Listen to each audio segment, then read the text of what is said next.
Meu nome é Mara Collins, e eu tinha 17 anos na noite em que minha família decidiu que a casa valia mais do que eu. Os alertas da tempestade estavam gritando em todos os celulares do condado há 2 dias. Furacão categoria 4, evacuação obrigatória. As pessoas estavam colando fita nas janelas, trazendo as cadeiras do jardim para dentro, colocando roupas em sacos de lixo e indo embora antes das pontes fecharem. Eu também achei que ia embora. Já tinha deixado meu tênis perto da porta e separado comida para os 2 cachorros e para o gato cinza velho que dormia debaixo da minha cama. Mas minha mãe olhou para os animais, olhou para os carros já prontos e disse que alguém tinha que ficar porque hotéis não aceitavam pets e ladrões adoravam casas vazias depois das tempestades. Eu ri porque achei que ela estava brincando. Ninguém riu comigo. Meu pai levou madeira compensada até a janela do meu quarto e pregou tudo por fora. Quando eu perguntei por que ele estava fechando meu quarto depois de mandar todo mundo entrar no carro, ele disse que era para eu não ter ideias quando o vento ficasse forte. Minha mãe foi no último carro, meu irmão ficou no banco de trás, minha tia segurava um cooler cheio de comida no colo.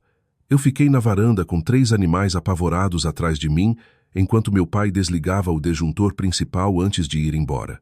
A casa inteira ficou no escuro antes mesmo da tempestade chegar. 6 horas depois, meu celular descarregou. 19 horas depois, eu ainda estava sentada dentro do armário do corredor, com toalhas molhadas na fresta da porta. Um cachorro tremendo encostado em mim, o gato arranhando meu moletom e alguma coisa batendo no telhado com tanta força que eu achei que o teto ia cair. E eu sorri. Não porque eu era forte, não porque eu estava bem. Eu sorri porque pela primeira vez na vida eu entendi exatamente o que eu era para eles. Mas antes de eu te contar o que aconteceu 9 anos depois, quando meu celular explodiu com 53 ligações perdidas e meu pai implorou para eu parar, me diz uma coisa primeiro. Que horas são aí onde você está agora e de onde você está ouvindo? Isso. Eu quero saber até onde essa história vai antes que eles percebam que a verdade não ficou enterrada naquela tempestade. Meu pai se chamava Grant Collins.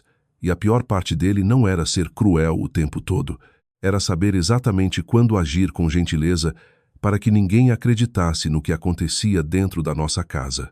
Ele trabalhava na manutenção do condado há quase 20 anos, o que fazia ele entender de tempestades melhor do que a maioria das pessoas. Ele sabia o que um furacão categoria 4 fazia com um telhado, uma janela, uma rede elétrica e com uma adolescente presa dentro de uma casa escura.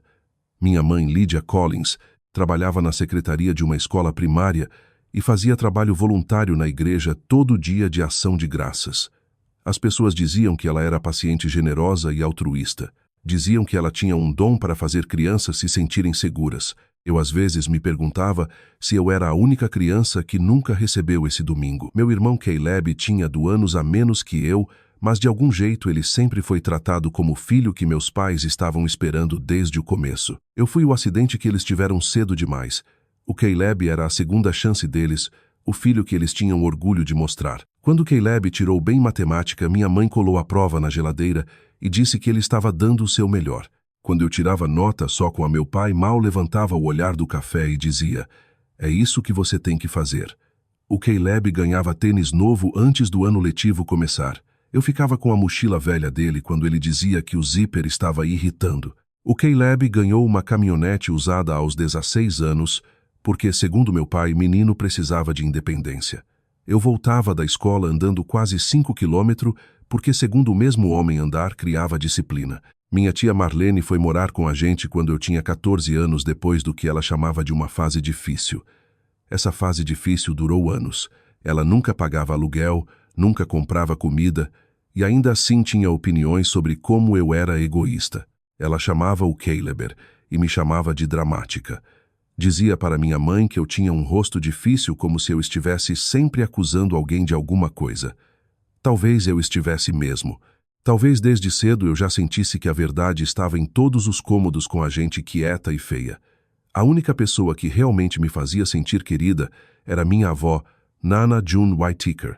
Ela morava uns 15 minutos dali numa casa azul antiga, com janelas brancas e um balanço na varanda que rangia quando o vento vinha do mar. A Nana June ia nas minhas peças da escola mesmo quando eu tinha só uma fala. Ela me ensinou a dirigir no estacionamento vazio de igreja.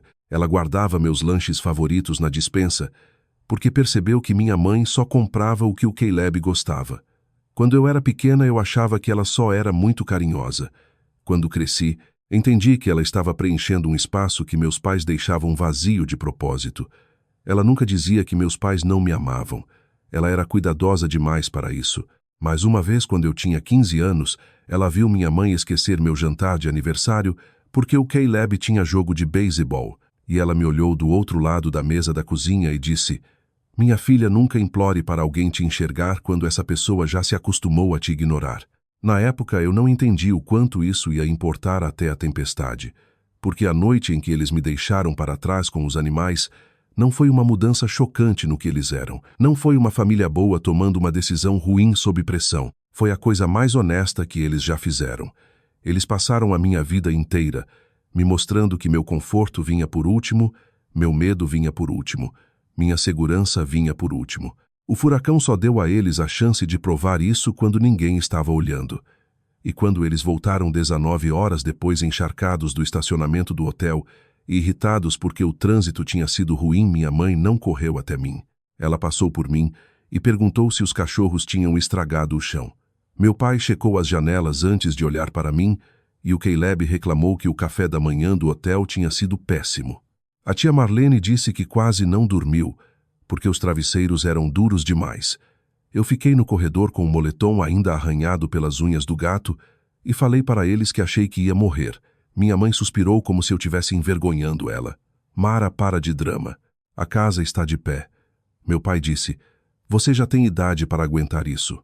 O Caleb deu um sorriso de lado e falou: "Sinceramente, eu ficaria grato por confiarem em você assim."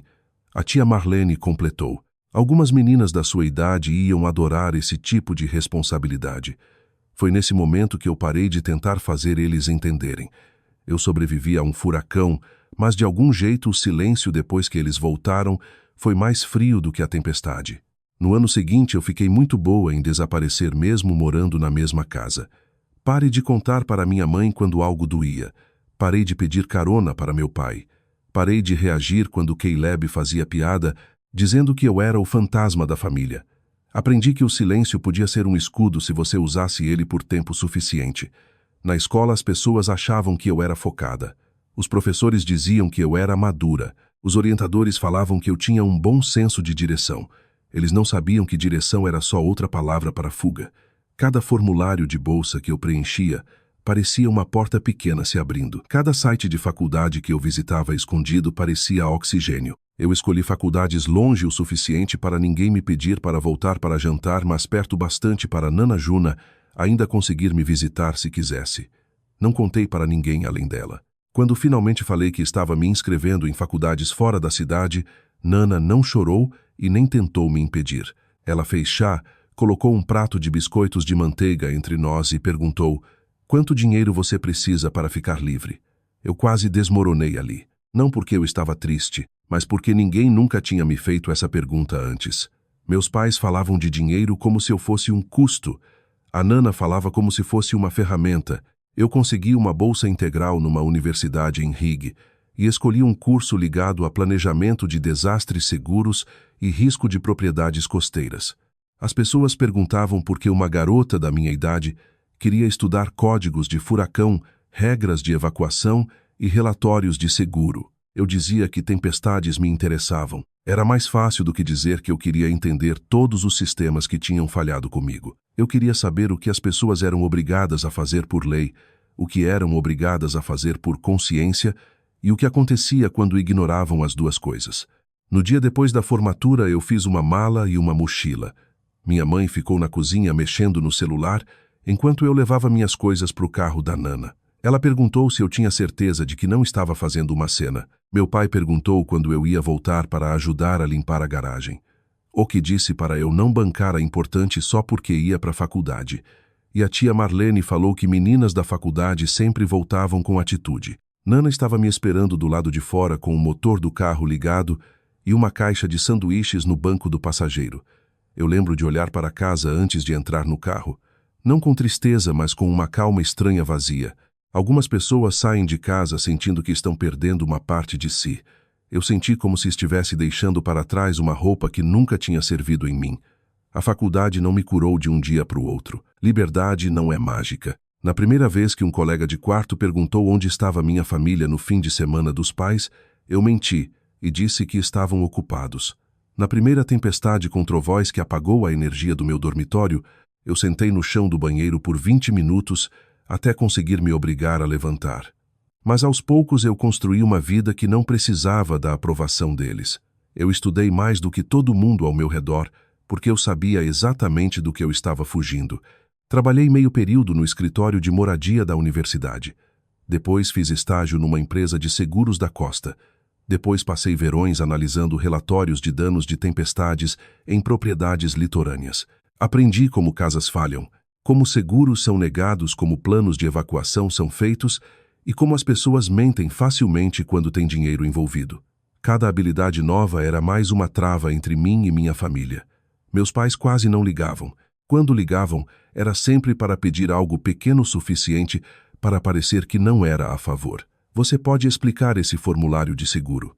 Pode olhar uma carta do condado, pode mandar dinheiro para o Caleb porque ele se meteu em problema com prestação de carro. Eu geralmente dizia não. Nana June me ligava todo domingo à noite. Ela perguntava das minhas aulas, dos meus amigos, do que eu estava comendo, se eu tinha ido naquela semana. Ela me visitava 2 vezes por ano e trazia barras de pecan caseiras numa lata. Numa dessas visitas, quando eu tinha 22 anos, ela sentou no meu apartamento pequeno e me contou a verdade sobre a casa.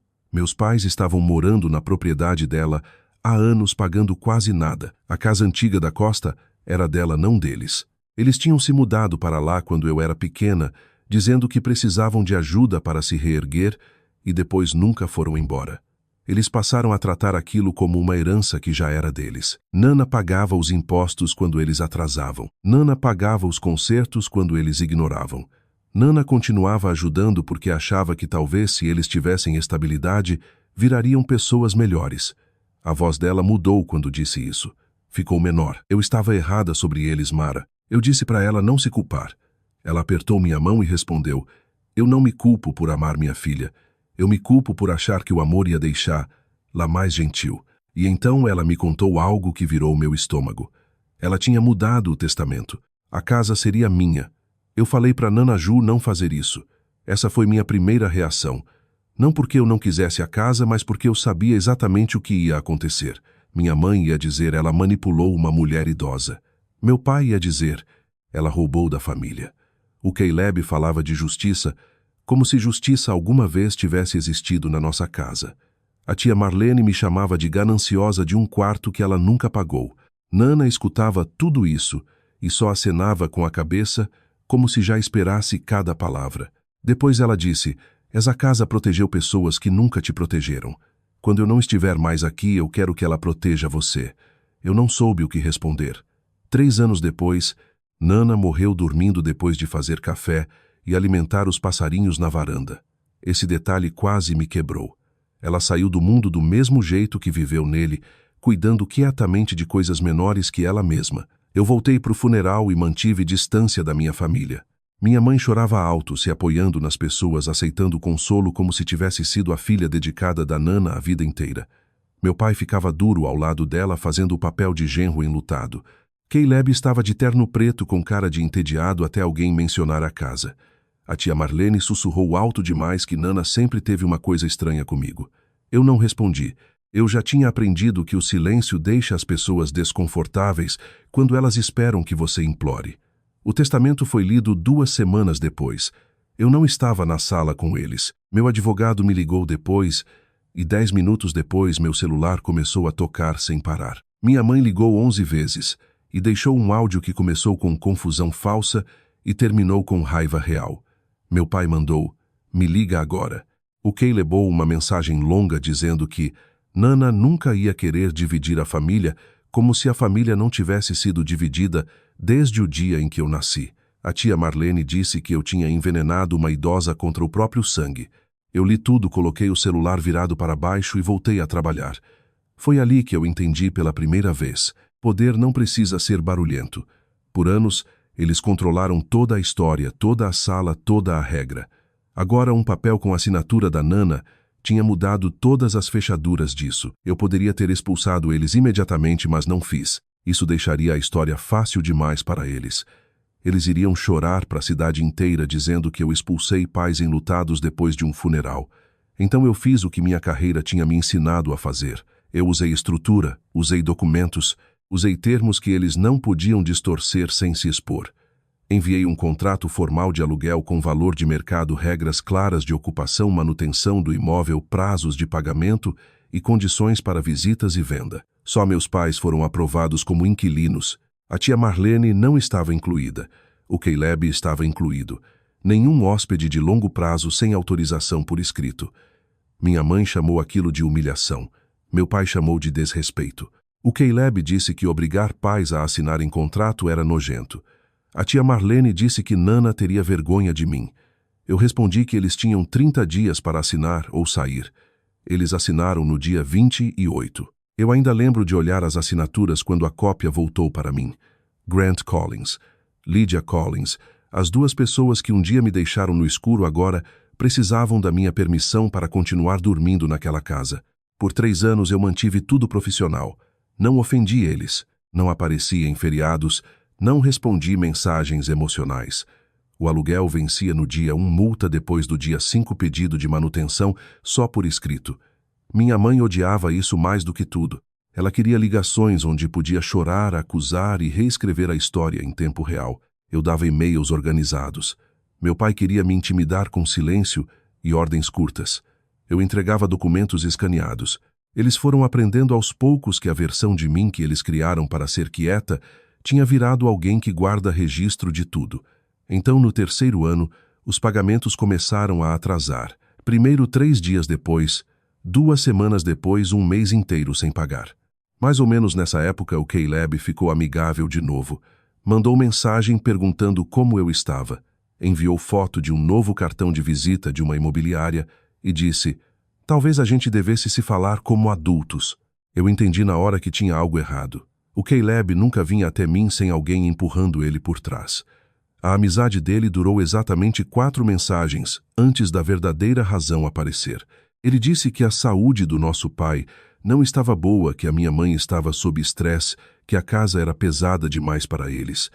Mas se mudar naquela idade seria devastador. E então ele disse que, como profissional de imóveis, tinha pensado numa solução que funcionava para todo mundo. Sempre que alguém da minha família dizia a todo mundo, queria dizer eles.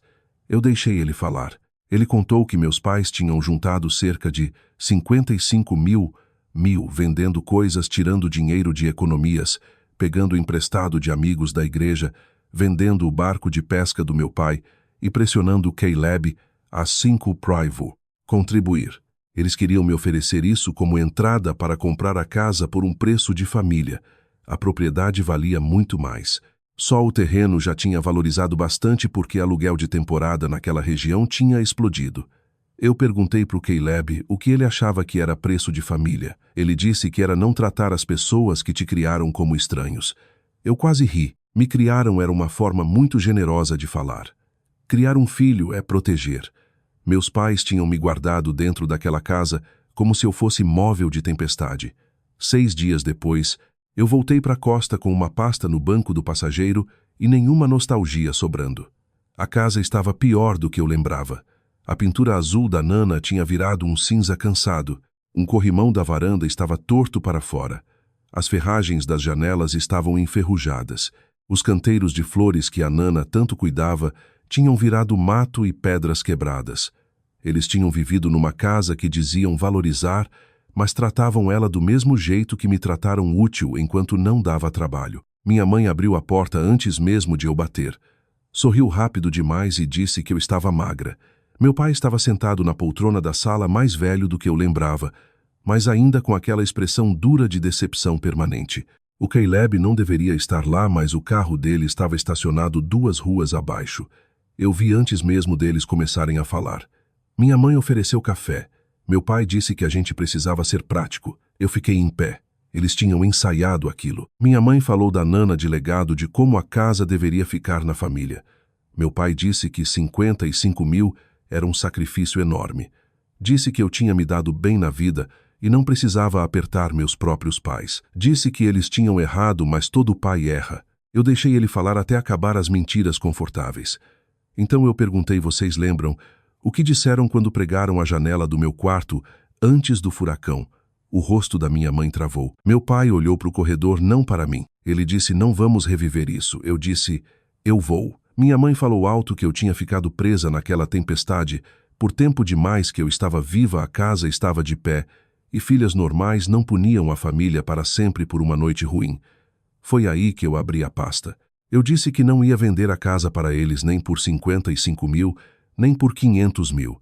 Eu tinha aceitado uma proposta de uma empresa de hospedagem costeira que ia transformar o imóvel num aluguel licenciado, seguro contra tempestades, com estrutura pet-friendly e plano de evacuação. Eles tinham 60 dias para sair conforme o contrato.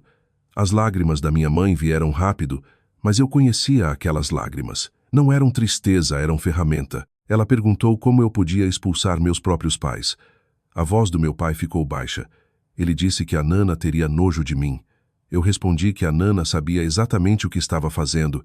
Foi quando Kay lebrou pela porta da frente com aquela cara de mediador. Disse que tinha vindo porque queria que a gente conversasse com calma. Eu perguntei se ele tinha contado para ele sobre a oferta antes de eu chegar. O rosto dele respondeu antes da boca. Ele tinha passado informação para eles fingindo reconexão, enquanto entregava tudo para quem ainda achava que podia me manipular. Antes que eu respondesse, ouvi movimento no andar de cima. A tia Marlene desceu de chinelo com uma caneca na mão e uma toalha na cabeça. Ela travou quando me viu com o celular na mão. Pelo contrato, ela não podia estar ali. Pelo contrato, ela já tinha saído há 3 anos. Eu comecei a gravar. Minha mãe disse: não se atreve. Eu respondi: vocês moraram na minha casa, quebraram meu contrato, mentiram na minha cara e ainda achavam que eu vinha despreparada. A tia Marlene me chamou de garotinha vingativa. O Caleb disse para eu parar de escalar a situação. Meu pai disse que se eu levasse aquilo adiante, eu nunca mais seria bem-vinda na família. Eu olhei para os 4 ali na sala da Nana e entendi uma coisa muito clara. Eles ainda não tinham entendido nada. Eu não me sentia bem-vinda naquela família desde antes do furacão. Eu não estava perdendo um lugar, eu estava recuperando um. 10 minutos depois que eu saí, minhas mãos começaram a tremer no estacionamento de uma loja de material de construção. Não era arrependimento, era adrenalina. As pessoas acham que vingança é quente e cheia de raiva. A minha era fria, precisa, quase silenciosa. Eu fiquei ali até a respiração desacelerar. Foi quando vi uma mensagem do Senhir Jonabel, vizinho antigo da Nana. Ele me conhecia desde criança e ainda mandava cartão de Natal todo ano com o farol desenhado na frente. A mensagem dizia: Mara, soube que você está na cidade. Tem coisas que você precisa saber antes da reunião do conselho. Eu liguei na hora. O que ele me contou explicou: por anos as pessoas da cidade me olhavam estranho. Meus pais não tinham só reclamado do aluguel, eles tinham construído uma história inteira em cima disso. Segundo eles, eu tinha ameaçado denunciar Luz por crimes falsos se não me pagassem. Eu tinha manipulado a Nana quando ela estava confusa. Eu era instável, gananciosa e obcecada em punir meus pais. Depois que eu aceitei a proposta da empresa de aluguel costeiro, a história mudou de novo. Agora eu estava tentando expulsar Luz para cometer fraude de seguro junto com uma empresa de hospedagem. Minha mãe tinha ido de porta em porta, com olhos vermelhos e voz de igreja, dizendo que tinha medo do que eu podia fazer. Meu pai tinha insinuado que conhecia pessoas no conselho de licenças da cidade que poderiam se interessar pelo meu caso. O Caleb estava usando contatos novos de imobiliária para investigar o comprador. A tia Marlene tinha dito para metade do bairro que eu saí de casa porque era egoísta demais para ter família. Por um momento quase admirei o trabalho em equipe. Eles nunca tinham me protegido com tanta dedicação. Na manhã seguinte, eu contratei a advogada Clarox. Ela era direta, calma e completamente indiferente a drama emocional, o que fez eu confiar nela na hora. Eu levei tudo: o contrato de aluguel, registros de pagamento, o vídeo da tia Marlene, descendo de chinelo, prints do Caleb, a proposta aceita da empresa e as mensagens do meu pai depois da minha visita. Uma delas dizia: você acha que papel te dá poder, mas licença pode complicar quando as pessoas certas fazem perguntas. Outra: eu ainda conheço como esse condado funciona. Clarou essa 2 vezes e disse: ótimo. Ele colocou a ameaça por escrito. Ela explicou que só a presença de uma ocupante não autorizada já era suficiente para encerrar o contrato antes dos 60 dias. E a tentativa deles de interferir na venda e nos processos de licença criava outro problema sério. Difamação seria mais difícil de provar sem danos diretos, mas também não era necessário correr atrás de todas as mentiras. A gente só precisava do caminho mais limpo para tirar eles de lá e proteger a venda. E esse virou o plano. Foi enviado um aviso formal de 30 dias, citando violação de contrato, ocupação não autorizada e interferência nos interesses legais da proprietária. Minha mãe me ligou 16 vezes naquele dia. Eu não atendi. Ela mandou mensagens dizendo que eu era sem coração, que estava matando meu pai de estresse, que a Nana nunca ia me perdoar, que pessoas decentes sabem perdoar. E eu respondi uma vez só. Deixar uma criança sozinha no furacão categoria 4 não foi erro, foi escolha. Mentir sobre essa criança por 9 anos também foi escolha. 30 dias é mais misericórdia do que vocês me deram. Meu pai não mandou culpa, mandou ameaça. 2 dias depois, o Caleb apareceu no meu apartamento sem avisar. Já era quase 8 da noite. Eu abri a porta, mas não deixei ele entrar até ele dizer que queria falar sem eles. Curiosidade não é perdão, mas às vezes é útil. Ele sentou no meu sofá como se estivesse numa negociação e disse que entendia porque eu estava com raiva. Essa foi a primeira mentira. Depois falou que nossos pais tinham tomado uma decisão terrível durante o furacão, mas destruir eles agora não mudaria o passado. Disse que eles eram mais velhos. Estavam com medo e presos financeiramente. Disse que eles precisavam de um processo de desculpas, não de humilhação pública. Eu perguntei o que ele achava que um pedido de desculpa resolveria. Ele disse que talvez me desse paz. Eu respondi que paz não era o mesmo que deixar pessoas ficarem com tudo que roubaram. O Kay levou para frente e disse: "Você está ficando pior do que eles." Essa frase era para me machucar. Não machucou. Eu disse: eles agiram contra uma criança sem poder nenhum. Eu estou agindo contra adultos que tiveram 9 anos para dizer a verdade e escolheram mentir. Não é a mesma coisa. Ele disse que vingança ia me deixar sozinha. Eu respondi que eu já tinha sido sozinha naquela família a vida inteira. A diferença agora era que eu não era mais impotente. Ele foi embora irritado, o que significava que tinha falhado. No dia seguinte, o Sr. John me mandou fotos de panfletos sendo distribuídos antes da reunião do conselho. Minha mãe tinha escrito que o bairro precisava impedir um projeto perigoso de aluguel liderado por uma proprietária antiética. Proprietária antiética.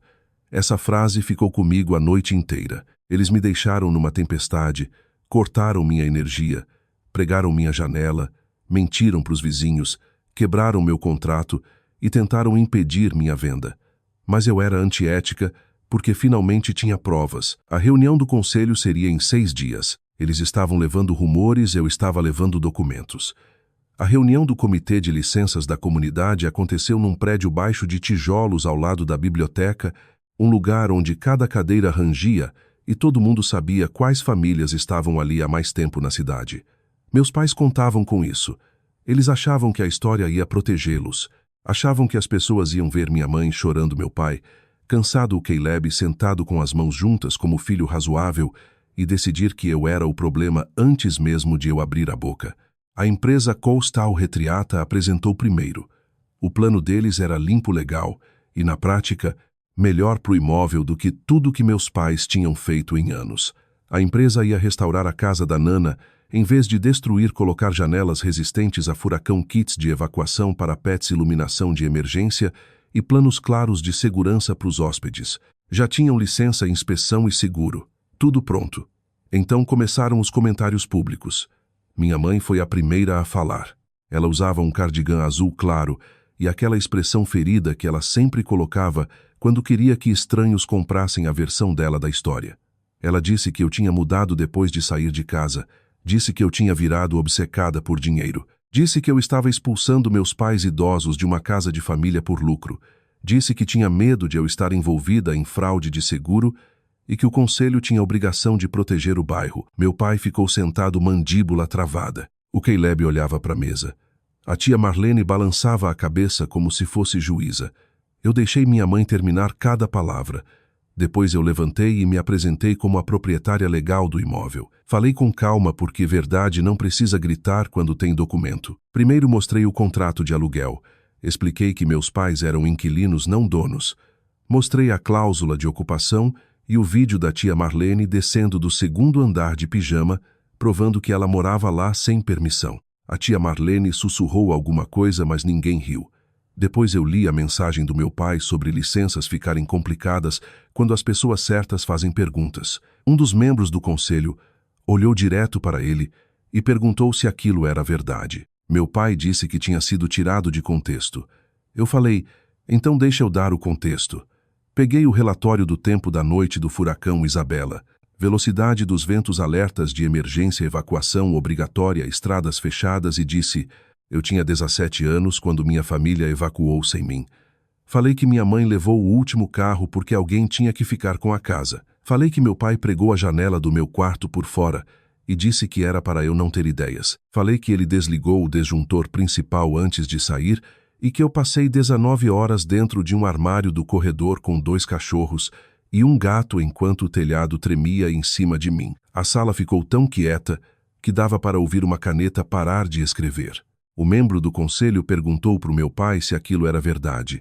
Ele disse que o furacão não tinha sido tão grave quanto as pessoas falavam. O conselheiro perguntou se ele tinha deixado uma menor de idade na casa durante a evacuação obrigatória.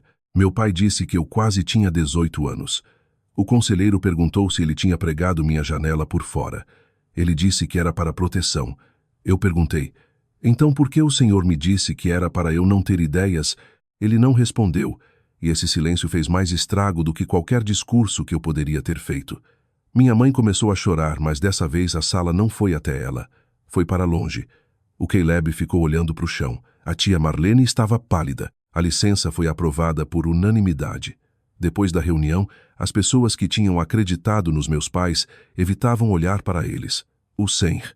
Jonah me abraçou lá fora e disse que a Nana teria orgulho de mim. Eu não chorei até entrar no carro. Não porque eu sentia a pena deles, mas porque, pela primeira vez, a verdade tinha ficado de pé numa sala cheia de gente e sobrevivido. 6 dias depois, o prazo de 30 dias acabou. Meus pais tinham passado o último mês tentando me parar em vez de procurar um lugar para morar. Eu fui com a advogada Clara e um policial porque eu sabia que não era seguro ir sozinha. Minha mãe estava na entrada da casa pedindo mais 2 semanas. Disse que o apartamento que acharam era pequeno. Disse que meu pai estava doente. Disse que eu estava destruindo a família. Eu respondi, "Tas foi mais do que vocês me deram naquela noite." Meu pai saiu sem olhar para mim. A tia Marlene colocou caixas numa van emprestada. O Caleb tentou falar, mas eu disse que não tinha mais nada para ele traduzir. Na manhã seguinte, meu celular explodiu.